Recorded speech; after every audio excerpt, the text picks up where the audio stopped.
समय का पहिया घूमता रहता है और हम सभी उसके साथ घूमते रहते हैं। लेकिन क्या होगा अगर हमें दूसरा मौका मिले? एक दूसरा मौका उन गलतियों को सुधारने के लिए जो हमने की हैं और उन सपनों को पूरा करने के लिए जो हम पूरे नहीं कर सके हैं। यह कहानी ऐसी ही एक दूसरी मौके की कहानी है। समीर एक साधारण आदमी था।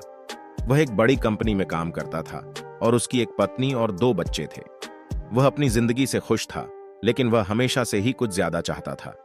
वह एक लेखक बनना चाहता था, लेकिन उसके पास कभी भी अपनी नौकरी छोड़ने और अपने सपनों का पीछा करने का साहस नहीं हुआ।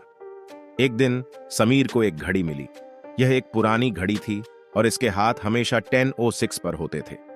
समीर को नहीं पता था कि यह घड़ी कहां से आई है, लेकिन वह इससे बहुत प्रभावित हुआ। उसने घड़ी को अपने घर ले जाकर अपनी स्टडी में रख दिया। उस रात समीर देर तक काम कर रहा था।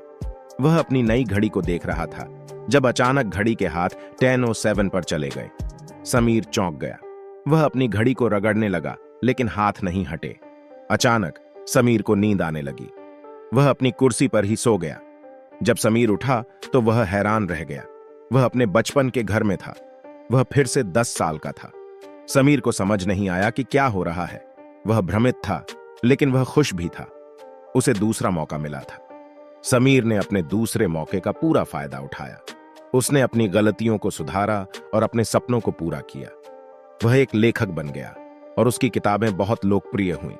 उसने एक खुशहाल जीवन जिया और वह अपने दूसरे मौके के लिए हमेशा आभारी रहा। समीर की कहानी हमें सिखाती है कि कभी भी अपने सपनों को मत छोड़िए। चाहे आप कितने भी बड़े हों या आपने कितनी भी गलतियां की हों, हमेशा